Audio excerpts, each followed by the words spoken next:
আকাশবাণী আগরতলা স্থানীয় সংবাদ পড়ছি নবনীতা বণিক। এখনকার বিশেষ বিশেষ খবর হলো রাজ্যে পেট্রোল ডিজেলের উপর থেকে রেশনিং ব্যবস্থার প্রত্যাহার, নাগরিকত্ব সংশোধন আইন 2024 কার্যকরের পর আজ থেকে নাগরিকত্ব শংসাপত্র প্রদানের কাজ শুরু হয়েছে। লোকসভা নির্বাচনের অবশিষ্ট 3 পর্যায়ের প্রচার জোর কদমে চলছে। সদরের আন্তঃ স্কুল ক্রিকেট প্রতিযোগিতার আজ অনুষ্ঠিত 4টি খেলায় শ্রীকৃষ্ণ মিশন স্কুল, কেন্দ্রীয় বিদ্যালয়, হলিক্রস স্কুল ও আসাম রাইফেলস পাবলিক স্কুল জয়লাভ করেছে। পেট্রোল ডিজেলের উপর থেকে আজ রেশনিং প্রত্যাহার করল খাদ্য, জনসংভরণ ও ক্রেতা স্বার্থ বিষয়ক দপ্তর। খাদ্য দপ্তরের পক্ষ থেকে জানানো হয়েছে, রাজ্যে পেট্রোপণ্যের চাহিদা অনুযায়ী যোগান সন্তোষজনক। এই পরিপ্রেক্ষিতে পেট্রোল ও ডিজেল বিক্রয়ের উপর চালু রেশনিং ব্যবস্থা প্রত্যাহার করা হয়েছে।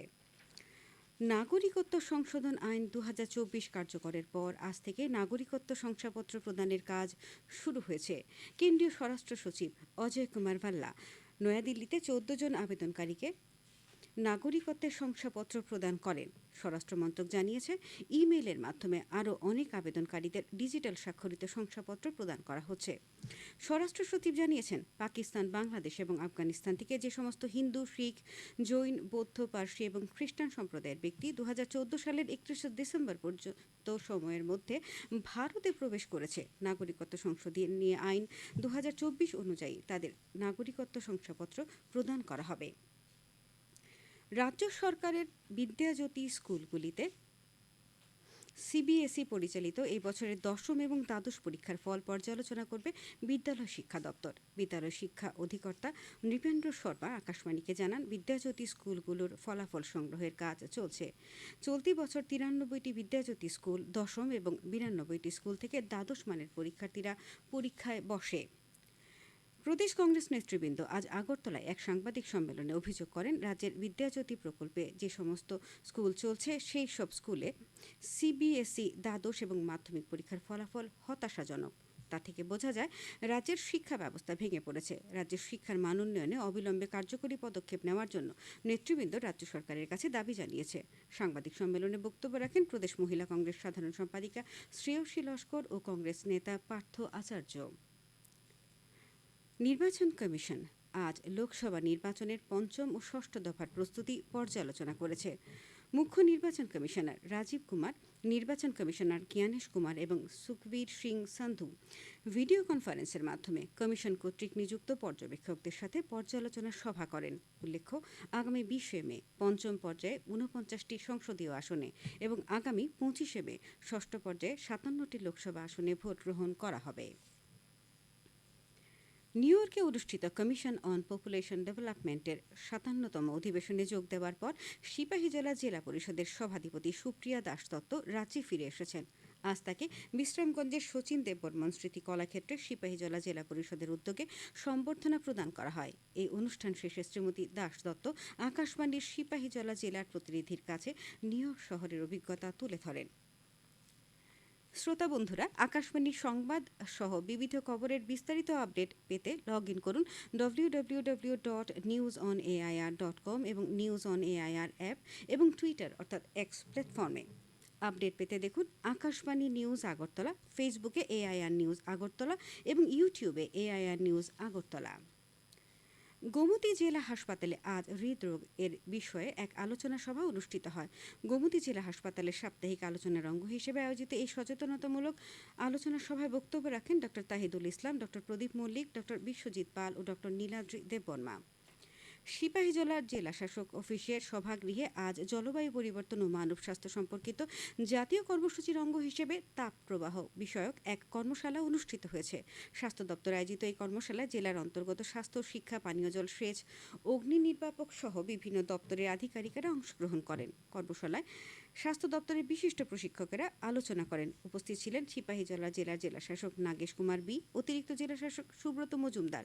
অতিরিক্ত জেলাশাসক সুব্রত মজুমদার জানিয়েছেন, তাপপ্রবাহের সময় শিশু ও বয়স্ক লোক এবং বিভিন্ন পেশায় কর্তব্যরত জনগণের কি কি সতর্কতামূলক ব্যবস্থা গ্রহণ করা উচিত সে বিষয় নিয়ে কর্মশালায় বিস্তারিত আলোচনা হয়। খবর প্রচারিত হচ্ছে আকাশবাণীর আগরতলা কেন্দ্র থেকে। লোকসভা নির্বাচনের অবশিষ্ট 3 পর্যায়ের প্রচার জোর কদমে চলছে। বিভিন্ন রাজনৈতিক দলের বরিষ্ঠ নেতারা বিভিন্ন রোড শো ও জনসমাবেশে অংশগ্রহণ করছেন।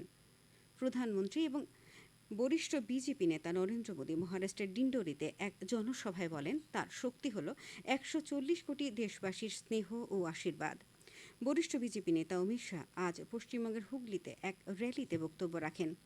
বরিষ্ঠ কংগ্রেস নেতা রাহুল গান্ধী আজ উড়িষ্যার বালাঙ্গীরে এক বাইক র্যালি এবং নির্বাচনী জনসভায় যোগ দেন। উড়িষ্যার মুখ্যমন্ত্রী নবীন পটনায়ক আজ রাউরকেলায় এক নির্বাচনী সভায় বক্তব্য রাখেন। ইন্ডি জোটের দলগুলি আজ উত্তরপ্রদেশের রাজধানী লখনৌতে এক যৌথ সাংবাদিক সম্মেলন করে। সাংবাদিক সম্মেলনে কংগ্রেস সভাপতি মল্লিকার্জুন খার্গে এবং সমাজবাদী পার্টির প্রধান অখিলেশ যাদব সহ ইন্ডি জোটের বিশিষ্ট নেতৃবৃন্দ উপস্থিত ছিলেন। কংগ্রেস সভাপতি বলেন, সংবিধান ও গণতন্ত্র বাঁচাতে ২০২৪ সালের নির্বাচন খুবই গুরুত্বপূর্ণ। শ্রী খার্গে অভিযোগ করেন, শিক্ষা থাকা সত্ত্বেও যুবকেরা চাকরি পাচ্ছে না, সরকারি পদ রয়েছে কিন্তু নিয়োগ হচ্ছে না বলেও তিনি অভিযোগ করেন। সমাজবাদী পার্টির প্রধান অখিলেশ যাদব বলেন, তার দলের ভিশন ডকুমেন্ট এবং ইন্ডি জোটের ইস্তাহারে যা বলা হয়েছে, জোট ক্ষমতায় এলে তা যথাযথভাবে বাস্তবায়ন করা হবে। কলেজ স্তরে মেয়েদের অর্থনৈতিক ও সামাজিকভাবে আত্মনির্ভর করার লক্ষ্যে উইমেন্স কলেজ এনএসএস ইউনিটের এক বিশেষ প্রশিক্ষণ শিবিরের উদ্যোগ গ্রহণ করেছে। আজ থেকে শুরু হয়েছে এই প্রশিক্ষণ শিবির। এই শিবিরে কলেজের ছাত্রীরা হাতে কলমে বিভিন্ন সামগ্রী তৈরির জন্য প্রশিক্ষণ নিচ্ছে। কলেজের এনএসএস ইউনিটের প্রোগ্রাম অফিসার রমা ঘোষ আজ এই কথা জানিয়েছেন। তিনি বলেন, এই প্রশিক্ষণ শিবিরে প্রায় ৬০০ শিক্ষার্থী অংশগ্রহণ করবে। ধাপে ধাপে তাদের প্রশিক্ষণ দেওয়া হবে।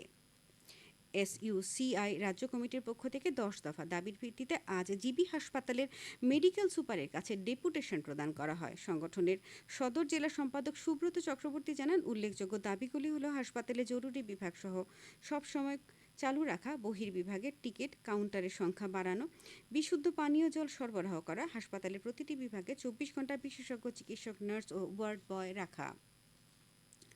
স্কুল স্তরে ছাত্রছাত্রীদের নেশার ক্ষতিকারক দিকগুলি সম্পর্কে অবহিত করতে আজ দক্ষিণ জেলার বকাফা দ্বাদশ স্কুলে স্বাস্থ্য দপ্তরের উদ্যোগে এক সচেতনতা শিবির অনুষ্ঠিত হয়। শিবিরে স্কুলের সহকারী প্রধান শিক্ষক নরেশ চন্দ্র দাস, ডক্টর বিতান সেনগুপ্ত, জাতীয় স্বাস্থ্য মিশন প্রকল্পের মিডিয়া এক্সপার্ট মানুষ চক্রবর্তী উপস্থিত ছিলেন। আচার্য প্রফুল্লচন্দ্র রায় স্মৃতি বিদ্যামন্দির ইকো ক্লাবের উদ্যোগে আজ বিদ্যালয়ের বৃক্ষরোপণ কর্মসূচি অনুষ্ঠিত হয়। তাছাড়া বিদ্যালয়ে ছাত্রছাত্রীদের মধ্যে বসে আঁকো প্রতিযোগিতাও অনুষ্ঠিত হয়। প্রায় ১০০ জনের মতো ছাত্রছাত্রী এই কর্মসূচিতে অংশগ্রহণ করে। খেলার খবর। সদরের আন্তঃস্কুল ক্রিকেট প্রতিযোগিতার আজ অনুষ্ঠিত ৪টি খেলায় শ্রীকৃষ্ণ মিশন স্কুল, কেন্দ্রীয় বিদ্যালয়, হলিক্রস স্কুল ও আসাম রাইফেলস পাবলিক স্কুল জয়লাভ করেছে। নরসিংগড়ের পঞ্চায়েত মাঠে অনুষ্ঠিত সকালের খেলায় শ্রীকৃষ্ণ মিশন স্কুল ৯ উইকেটে বর্দোয়ালি স্কুলকে এবং একই মাঠে দুপুরের খেলায় কেন্দ্রীয় বিদ্যালয় ৮ উইকেটে উমাকান্ত একাডেমি ইংলিশ মিডিয়াম স্কুলকে পরাজিত করে। এদিকে তালতলা মাঠে সকালের খেলায় হলিক্রস স্কুল ৫৭ রানে ডক্টর বি.আর. আম্বেদকর স্কুলকে এবং পরে দুপুরে একই মাঠে আসাম রাইফেলস পাবলিক স্কুল ৮ রানে পরমানন্দ বিদ্যাভবনকে হারিয়ে দেয়।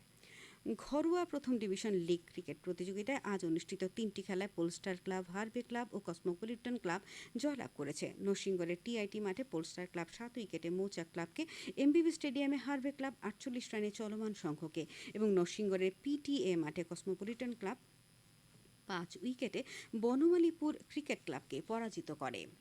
শান্তিরবাজার ক্রিকেট অ্যাসোসিয়েশন আয়োজিত মহকুমা সিনিয়র ক্রিকেট টুর্নামেন্টের চ্যালেঞ্জার ট্রফির আজকের ম্যাচে বীরচন্দ্র মনুর গ্রিন আর্থ সোসাইটি ২১৪ রানের বিশাল ব্যবধানে পশ্চিম পিলাকের মহেশ্বরী কালীবাড়িকে পরাজিত করেছে। আজ বাইখোরা মাঠে টসে জিতে প্রথমে ব্যাট করতে নেমে বিজয়ী দল গ্রিন আর্থ সোসাইটি ৩৮ ওভার ৩ বলে ২৮০ রানে সংগ্রহ করে। জবাবে খেলতে নেমে মহেশ্বরী কালীবাড়ি ১৪ ওভার ২ বলে মাত্র ৬৬ রান সংগ্রহ করে।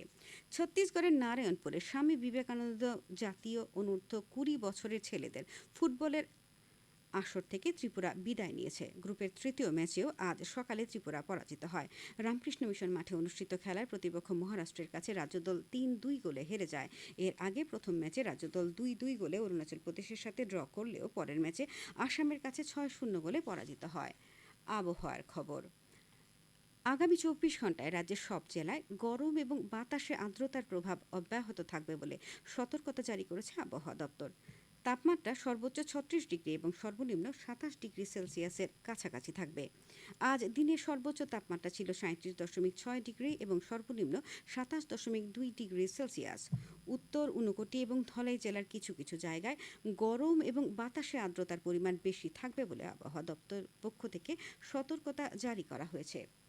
শেষ করার আগে বিশেষ বিশেষ খবরগুলি আরেকবার। রাজ্যে পেট্রোল ডিজেলের উপর থেকে রেশনিং ব্যবস্থার প্রত্যাহার। নাগরিকত্ব সংশোধন আইন ২০২৪ কার্যকরের পর আজ থেকে নাগরিকত্ব শংসাপত্র প্রদানের কাজ শুরু হয়েছে। লোকসভা নির্বাচনের অবশিষ্ট ৩ পর্যায়ের প্রচার জোর কদমে চলছে। সদরের আন্তঃস্কুল ক্রিকেট প্রতিযোগিতার আজ অনুষ্ঠিত ৪টি খেলায় শ্রীকৃষ্ণ মিশন স্কুল, কেন্দ্রীয় বিদ্যালয়, হলিক্রস স্কুল ও আসাম রাইফেলস পাবলিক স্কুল জয়লাভ করেছে। স্থানীয় সংবাদ আজকের মতো এখানেই শেষ হলো।